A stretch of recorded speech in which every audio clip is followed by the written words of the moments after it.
Яа. За сайн мэцгаанаа бүгдэнд нь өдрийн мэндийг хүргэе.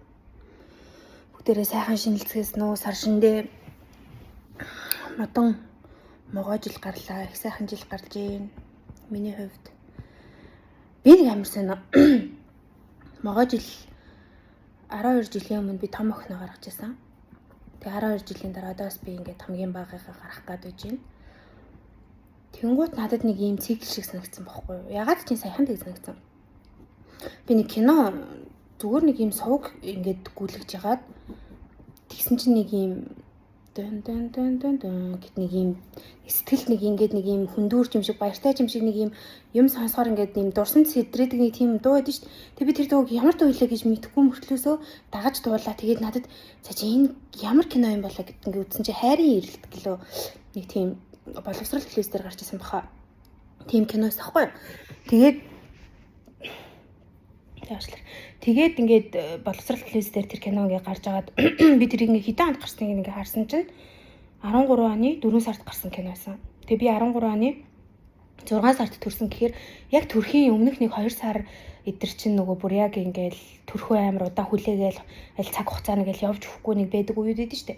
Байдаг аахгүй. Тэгээд яг тэр үед ингээд гарсан кино байсан. Тэгээд надад одоо миний амьдралын хамгийн гоё дурсамж гэхээр надад тэр үе ингээд юу н санагддаг байхгүй яг төрхгөөд өмнө ягаад чи би нөгөө юм ганц бие байсан амьдралаасаа тий ганц ингээ охин эмэгтэй ингээд байсан тий ингээд амьдралаасаа ингээ хүүхэдтэй болоод ээж болоод хариуцлага үүрэх амьдрал хоёр чи ингээ амар одоо миний хувьд бол ингээд шал өөр хоёр ертөнц рүү ингээ давж ингээ гарсан зүйл гэж би боддог. Тэнгууд миний хамгийн гоё зүйл тэр ганцаархнаад жирэмсэн ч гэсэн би ингээд ганцаархнаа ингээ өөрийгөө л зөвхөн боддог тий зөвхөн өөрийгөө одоо юу гэдэг зөвхөн өөрийгөө хайрладаг ч гэдэг юм зөвхөн өөрийгөө л ингээ бодож явдаг байсан үе маань хамгийн сүүлийн ингээ 2 сар надад ингээ бүх юм амар гэрэл гэгээтэй нэг тийм амар гоё санагддаг байхгүй надаа ингээ бодохоор ерөөсө хар бараа юм санагддаг тэр үзчихсэн кино нүртэл ингээ амар гоё. Гэхдээ би төрсний дараа надад хэцүү байсан юм байхгүй. Гэхдээ ягаад ч тэрнээс өмнөх үе надад ингээ амар гоё санагддаг. Тэгээ би ингээ хоёр дахь хүүхдээ бас ингээ гаргахын өмнөх үе бас надад ингээ нэг тийм бас амар тийм дурсамжтай айгуу гоё ингэж санагддаг байхгүй. Тэгээд гэсэн чи яг тэр үеийн дуу байсан юм билээ. Би тэгээ тэр дууг сонсоод надад ингээ амар гоё санагдаад тэгээ одоо ингээ 12 жилийн дараа дахиад би ингээ за би тэгвэл дахиад энд ингээ өөр амьдрал дахиад ингээ эхлүүлэх гэ дахиад миний одоо юу гэдэг те өмнөх амьдралууд ингээ байж байгаа ч гэсэндээ би дахиад нэг шатаар ингээ ари өөр ертөнц рүү ингээ орох гэж байгаа юм шиг надад мэдрэмж ингээ төрөөд байгаа. Тэгээ би тэрэндээ амар жаргалтайгаар бүр ингээ баярлаад байгаа. Ягаад чи миний ингээ өнгөрсөн 12 жил үнэхээр амар гоё байсан болохоор одоо би дахиад энэс илүү гоё амьдрал руу би хөл тавиад ингээ орох гэж байна гэж бодож байгаа ч юм шиг нэг тийм гоё мэдрэмж ингээ надад өгсөхгүй. Тэгээ сүүлийн үед ер нь нэг тэр талаар айгүйх ингээ бодоод тэгээ нөхөртөө ч гэсэн хэлээд надад ингэ санагдаад байна гэд. Тэгээ яг ч могоо жилд би амар хайртай. Могоо жилд ягаад ч би өөр амар хайртай байдаг. Тэгээд нэг тиймэрхүү мэдрэмж төрсөн. Тэгээд саяхан бас би юуны талаар яриа гэж бодсон чинь сүнснээс сэрэлт тэгээд одоо баг станерэ мод боллоо гэдэг шиг хүн болгон сүнснээс сэрэлт гэж яриад ах шиг байна. Тэгэнгუут зарим тал хүмүүс нь нөгөө бөөч гэдэг юм уу те. Хэрэв миний өмнөх одоо бичлэгийг подкастын маань ингээ сонссон бол би нэг юм ярьсан шүү дээ. Миний хувьд бодол гэдэг зүйл тархинаас ингээ авагдаж байгаа амар олон ийм антеннууд ингээ байдаг. Тэр антеннууд нь ингээ тэг хүний хэлсэн үг ч юм уу бодсон бодол дурсамжийг татаж авчираад надад бодуулдаг юм шиг надад багаас минь тийм мэдрэмж төрдөг байсан гэд. Би өөр нь хар багын байхын бурхан минь гэж айгүйх залбирдаг хүүхэд байсан. Бурхан минь надад туслаач, бурхан минь надад ингэж өгөөч, тхүү би танаас гуйж надад ингэж туслаад өгөөч гэл эсвэл одоо юу гэдэг хичээл ном даалгавраа тий хийгээгүй байнгут багш ингэ нэр зогтдог штэ. Нэр зохонгууд би бурхан минь надад туслаач намайг ингэ бити нэр зохиолж өгөөч, тхүү гэд ингэ гуйдаг ч юм уу тий. Яг тийм байсан. Тэгээд тэр байдал маань ингэж явсаар агаад би юм багын тийм мэдрэмжтэй хүүхэд болсон гэх юм уу. Миний хамгийн анхны ингэж мэдгдсэн мэдрэмж гэх юм бол би баг 2009 онд 10 онд оюутан болцсны дараа би өөрийгөө нэг амар зөвнтэй ч юм уу тийм мэдрэмжтэй гэдгээ ингээд айгүй өндөр зөв мэдрэмжтэй гэдэг тэр үед ингээ анх мэдэрч ирсэн нь би ингээд нэг 2 3 хүний ингээд өмнө нь нас орохын өмнө хамгийн сүүлд уулзахдаа энэ хүнж удахгүй болчихжээ ч гэдэг юм уу Ивэрүүл сав саруул ямар ч өвчин зовлон болоогүй хүн зүгээр над дээр орж ирээд ээж мөнгө өгөрэй гэсэн ихчд маань би ингээ мөнгө өгөхдөө тэр ихчигээ харахтаа яана энэ ихч маань ингээд утгагүй ингээд нас орлаа да гэж би ингээд ягаад чи надад тийм бодол ингээд төрсөн цаанаас минь ингээд нэг юм цаанаас минь за тэгээд тэр ихч маань гэсэн утгагүй ингээд өнгөрсөн. Тэгээд би тэр үедээ тэрийг сайн ойлгоогүй гэхдээ би бодож исэн гэж бодсон ирнээсээ гэхдээ тэрийг сайн ойлгохгүй байсан. А дараа нь дахиад цагаан сар үеэр бас манаа ингээд авгах маань ингээд бүгдээрээ цагаан сараар ингээд золгож молгоо тэр ах маань хамгийн сүүлд ингээд явахдаа үүдэн зогсчод намайг аль ганц үнсий гэд миний нэрээр ингээд хэлээд наашир гэд ингээд дуудахад нь би за махтай очиод сүүлийн удаа нэг үнсүүлчих да одоо ямар би дахиж уулзах биш энэ хүнтэй гэд дотор бас яг бодсон. Тэгээ би тухайн үед тэр чинь бүр 2017 онд штэ. Нилээн хань тэр өмнөх бодлоосоо дараа нь гэсэн. Тэгээд би тэр тухайн үед хүүе юу бодоод байна гэл миний толгойд бас яг тэр бодлоор ирэл хүүш юу болоод байна гэл ингэж болохгүй штэ ч гэдэг юм уу яг тийм юм болоод ингээл өнгөрцөн бохгүй. Тэгсэн чинь тэгэл тэр ах маань хөрх юм ин шатнаас гин дунаал бас тэгэл золгүй байдлаар ингээд нас орсон. Тэгээ би яг тэр хоёр дахоосоо эхлүүлээд би ойлгосон бохгүй. Үгүй би ингээд те мэдээд штэ гэд.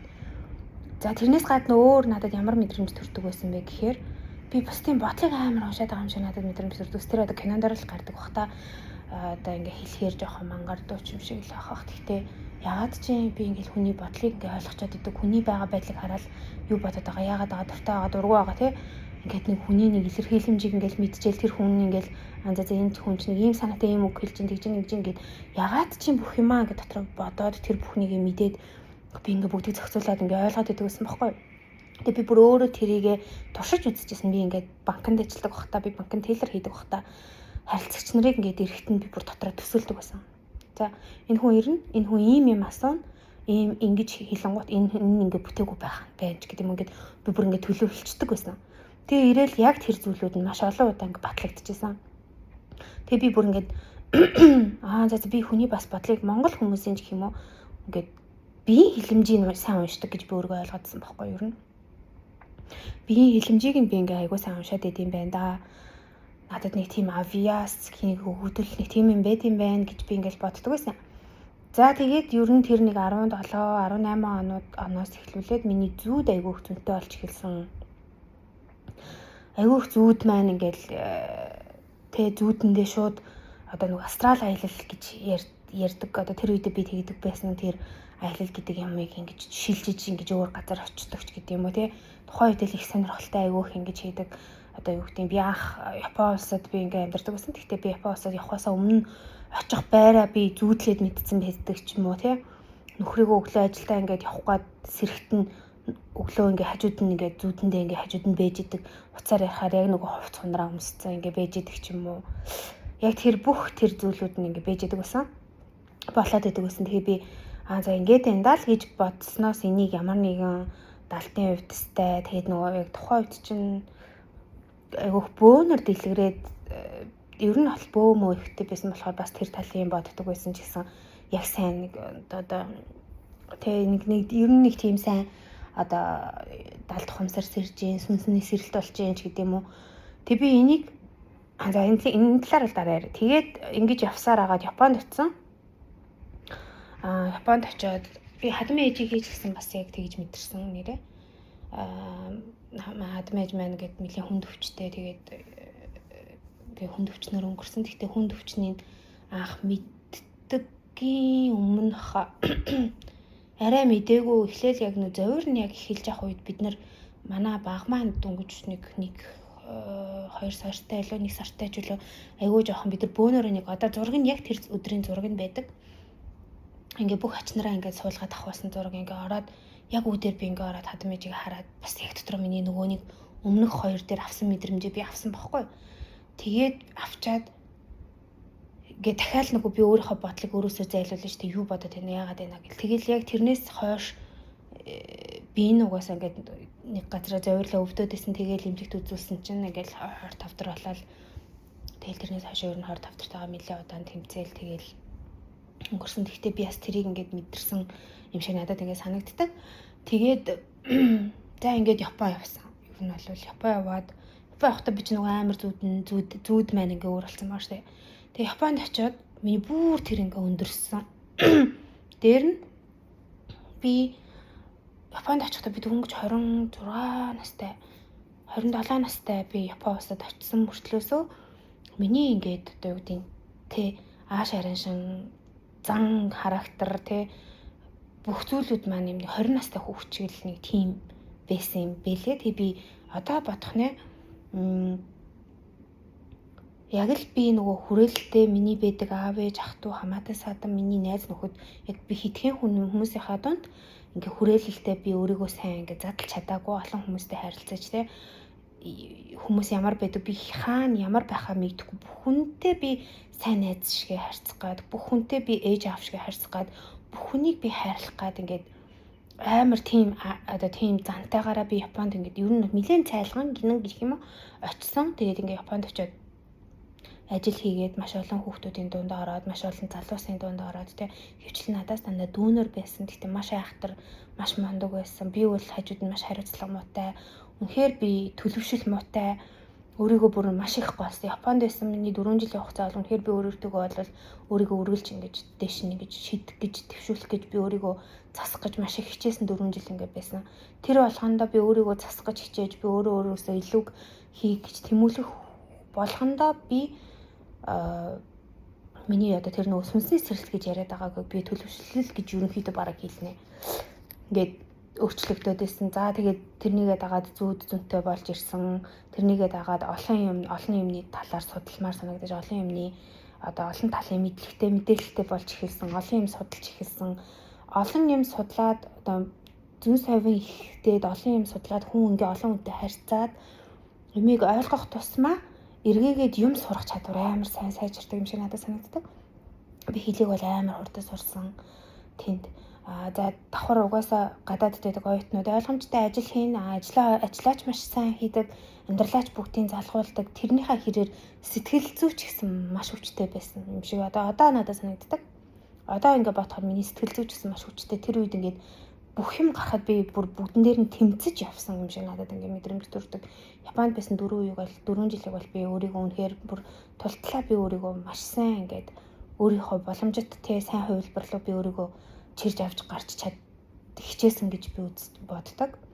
За ингээд тэр зүйлүүд маань болоод ингээ өнгөрөхдөө би Японд хата угаасаа хүний нутагт хүн ингээд очичоороо нөгөө илүү их юм сонсдог, илүү их юм үздэг, ихэнх цагаа ингээд те хүнтэй ярилцдаг, хүнийг ингээд одоо гадуур дотор юм байхаасаа илүүгээр тэр чинь ажил сургууль ингээд унтах энэ цөөхөн хідэн юм одоо рутинд ингээд тойрогт ингээд орцсон байгаа учраас илүү одоо хүн өөртөөгөө дотор хүнтэйгээ илүү ажиллаж эхэлдэг юм шиг надад санагддаг. Ер нь гадаадд тийм болохоор ч хүмүүс гадаад гараад үз, хүний нутагт очиод үз, амьдраад ажиллаад үз, тэгээд ойлгоно гэж ярьдаг.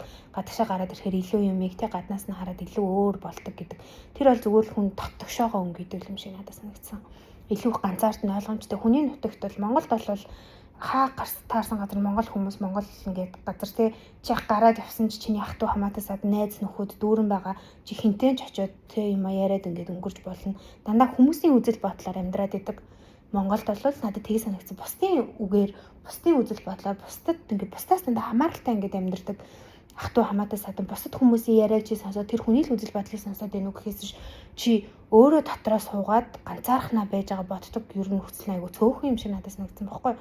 Тэгээд гадаадд очиод амьдрахаараа хүн илүү өөртөөгөө илүү ажилдаг, өөрөө дотортойгоо тий өөрөө өөртөөгөө илүү ингээ ярьдаг, өөрийнхөө одоо дотор хүнтэйгээ илүү харьцдаг, өөрийгөө ямар хүн бэ гэдгээ тий ингээд нийгэмдх ингээ байр суурь нь шал өөр ингээд одоо юу гэдэг өөр ингээ нөхцөл байдалд ингээ орчдөг учраас тэрнээс өөрийгөө ингээ амар олж харж чаддсан болов илүү гэж бодсон.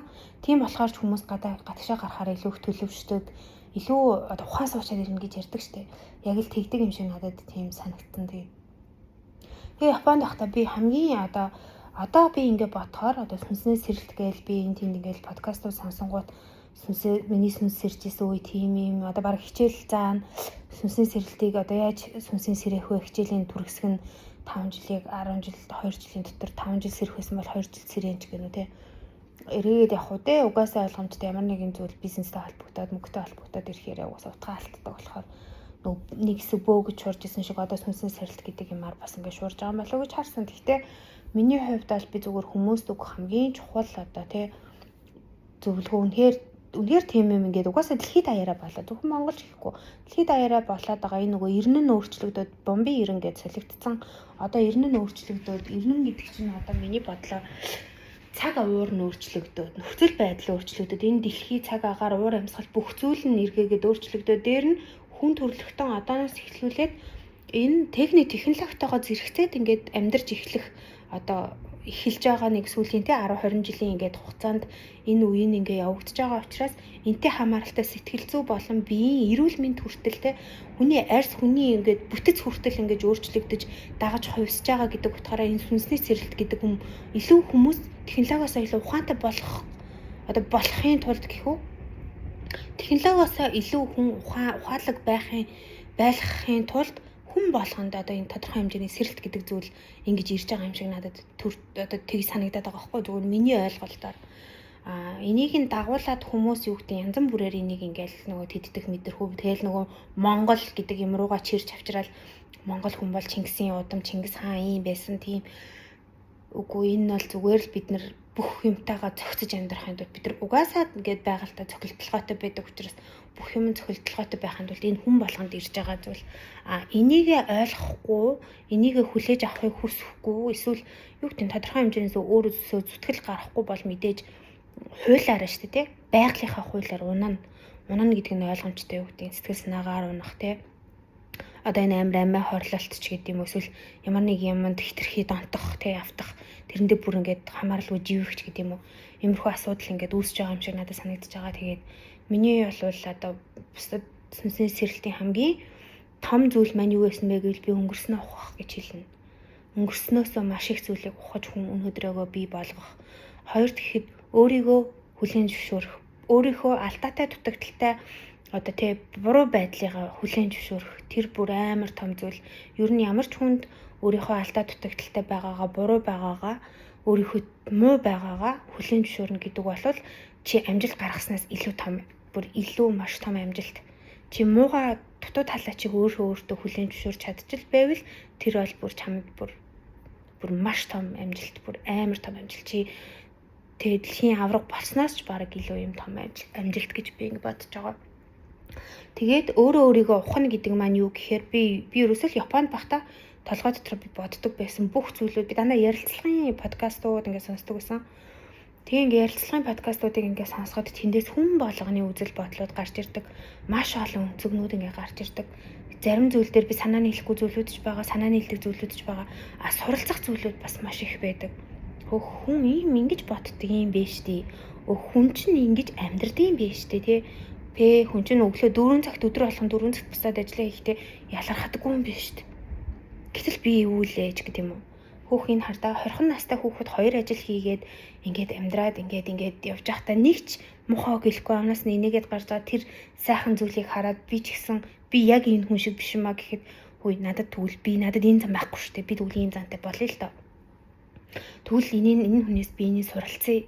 Тэгээ суралцагч зам чанар бас амар чухал юм шиг надад санагдсан. Тэгээд аюу их ер нь тэгж боддог байсан. Би хүнийг хараад хөөхин ямар мундаг тэ залуу ямар мундаг охин бэ гэл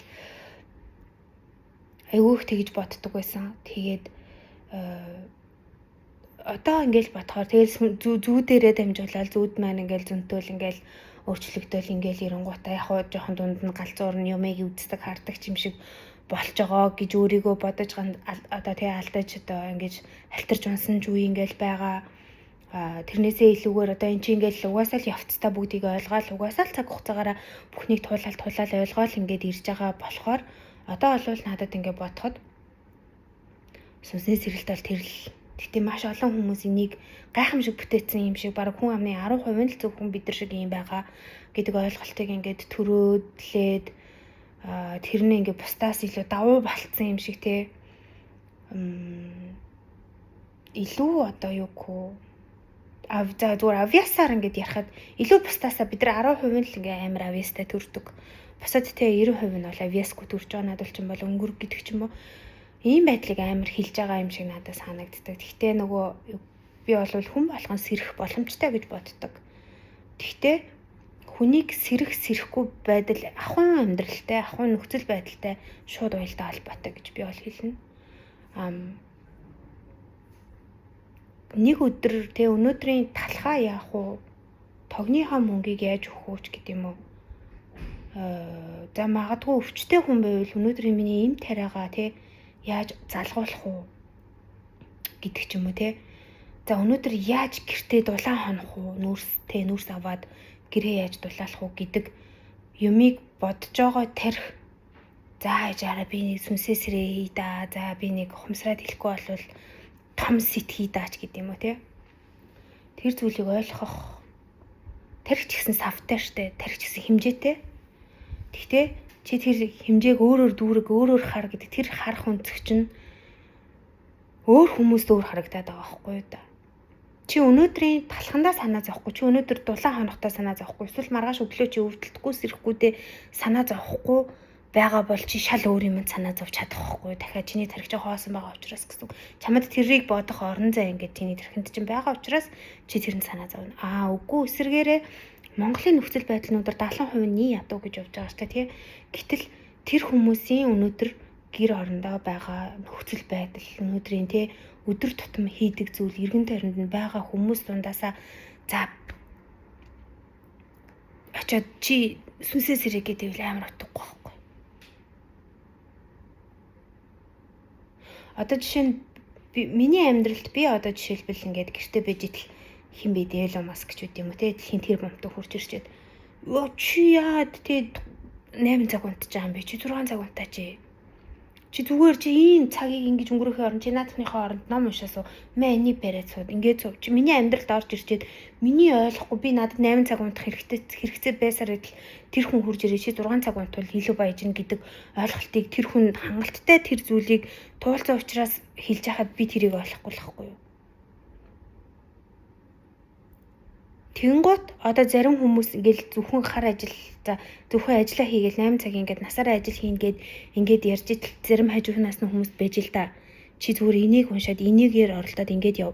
Чамд ийм авиасан чи авиасаараа өшүүрэгдээд ингээд ажил ийм боломжууд байна гэд боломжийг гаргаад хэлээд өгөхөд тэр хүн хязгаарч болохгүй. Яг гэвэл тэр хүн зүгээр л яаж тэр 8 цагтаа дахиад өдөр болгон тэр 8 цагаар ажиллаад энэ ажилтаа байх байгаа л бодно. Энэ тархины задаргаа чинь юун дээр үүсдэг вэ гэхээр хүний нөхцөл байдлууд өөрчлөгдөж л үүснэ. Нөхцөл одоо тий амьдрах нөхцөл шүү. Ялангуяа амьдрах нөхцөл өөрчлөгдөж ижил тэр сэтгэлгээ ингэж задарч өөрчлөгддөг юм шиг надад санагддаг. Тэгэхээр ингээ хүн болгонд ер нь бол жоохон хэцүү хүмүүсийг сэрнэ гэдэг бол хэцүү. Гэхдээ бол бүхэн сэрэх боломжтой. Гэхдээ юугүй тэр нөхцөл байдлууд бүгд өөр болохоор хүн болгоныг адилтгаж зөөрлөж хүн болгоныг ижлэхэн юм шиг ингэж дайрж тавшилж болохгүй гэж би боддог. Тэгээд би одоо энэ сүнсний сэрэлтийн одоо тэгээ сүүлийн одоо үед ингээл гарч байгаа подкастуудыг би ингээл сонсоол ингээл ер нь яг санал нийлж байгаа юмнууд зөндөөч гэсэндээ надад бас хитрхийг туйлширч байгаа гэж жоохон айсан. Хитрхий туйлшраад шашин шинж рүүгээ ороод шашны тал руугаа ороод бүр зан үйлтэй болцсон байлээ шүү дээ. Тодорхой хэмжээний жижигхэн юм өгдөг гэдэг байгаа юм. Тэгэхээр бүр зан үйлтэй шашинлаг болоод ирэхээр шашинлаг ер нь гэтэл зарим юм нэг юм ситуац нэрэн дунд ороод ирэхээр л жоохон буруу юм болдог шүү дээ. Би тэгж боддог. Ер нь бол зя тэгээд ингээд аливаа зүйлд юу гэдэг шашинч гэдэг юм нэг нэрэн доор оруулаад тэрний төлөө олон хүн нэгдээд ингээд юм хийгээд ирэхээр надад зүгээр хитрхий туйлшраад хитрхий бүр ингээд муухарлаад гэж ярьдаг шүү дээ. Туйлшраад нэг юм руугаа хитрхий туйлшаад тэрэндээ бүр ихтгэл үнэмшил аваад бүх зүйлээ тэрэндээ ач холбогдол өгөөд ирэхээ жоох утгагүй санагддаг л да. Ягаад тэгэхээр хэдий яг сүнслэг ертөнц гэж байгаа тийм ч гэсэндээ бид нар өнөөдөр хүн төрөлхтөн бол яг үндэ дэлхий дээр амьдарч байгаа шүү дээ. Би одоо тийм махан биен дээр амьдарч байгаа. Тийм учраас бас хитрхи юм руу ингээд бүр туйлширч бас болохгүй юм шиг надад санагдаж байгаа. Гэхдээ болж л өгвөл ер нь бол өөрийгөө маш сайн хөгжүүлж явах хэрэгтэй юм шиг санагдсан. Тэгээд миний хамгийн том одоо зүйл маань өөрийгөө хөгжүүлдэг зүйл маань би ярилцлагын нэвтрүүлэг амар гэсэн сутартай. Тэндээс би бүх хүний үзэл бодлыг хараад миний үзэл бодлоос юу нь зөрүүтэй болон адилхан байна. Тэгээд аль нь алдаа дутагдaltaй, аль нь одоо юу гэдэг илүү тэг сайн надаас илүү одоо байна гэдгийг ингээ харж харьцуулж дүгнэх дуртай. Мөн би ямар нэгэн кино ч юм уу, нэвтрүүлэг ч юм уу тэгээ сонсч байсан подкастуудаа ч юм уу эргээгээд би нэг 2 жилийн дараа 3 жилийн дараа дахиад сонсохоор надад яг тухайн үеийн өгчсэн мэдрэмжээс өөр мэдрэмжийг өгдөг байхгүй юу? Яг ижлэхэн мэдрэмж өгчсэн тохиол байхгүй. Ер нь л бол би дандаа өөрийгөө дутуу үнэлдэг ч гэх юм уу. Угаасаа л хүн болгон л тийм ба. Хүн жил ирэх тусам сайжирч жил ирэх тусам ухаан муу болно гэж байхгүй шүү дээ. Жил ирэх тусам ингэж өөрчлөгдөж идэг учраас тухайн үед би ингэж бодож ирсэн штэ. Яг энэ үгийг хэлэхэд надад ийм батал төрж исэн даа гэж боддог зүйл маань юм шиг надад одоо их болоод тэгээд тэрнээсээ илүү давуулж би илүү хөгжөөд те одоо хувь хүний хөгжүүлж гэж яриа штэ. Тийм шиг санагдсан. Тэгээд сүүлийн үед надад маш их таалагддаг зүйл бол хариуцлагатай байдал те. Хүн өөрөө өөртөө маш өндөр хариуцлагатай, өөрөө өөртөө маш цензууртэй. Одоо тэг өөрийнхөө одоо тодорхой хэмжээний өөртөө тавьсан одоо шаардлагандаа нийцэж амьдардаг хүн бүр ямар гайхалтай юм бэ. Тэр бол бас маш өндөр те. Тэр бол бас маш өндөр гайхамшиг байгаа. Өндөр түвшний одоо миний хувьд л тэгж санагдаж байгаа гэх юм уу. Ойрт би яг тийм мундаг хариуцлагатай хүмүүсийг хараад юу урам зориг авч байгаа. Өөрөө ч гэсэн тийм болохыг амар хичээнэ. За тэгээд өнөөдрийн яриа маань ингээд 2 3 тасалтж гэлээ. Энэ утасны багтаамж дүүрээд дараагийн удаад би охинтойгоо хамт подкаст хийе гэж бодож байна. Том охинтойгоо асуултгүй асуулт асуугаад хариулах. Бас одоо манай охин 11 настай. Тэгэхээр 11 настай хүүхдийн өнцөг хүнд яаж харагдах нь вэ те? Тэр байдлаараа хий гэж бодож байна. Тэгээд за тэгэх дараагийн подкастаараа уулзтлаа. Түр баяртай. Баярлаа. Өдрийг сайхан өнгөрүүлээрэ. Өдрийг шөнийг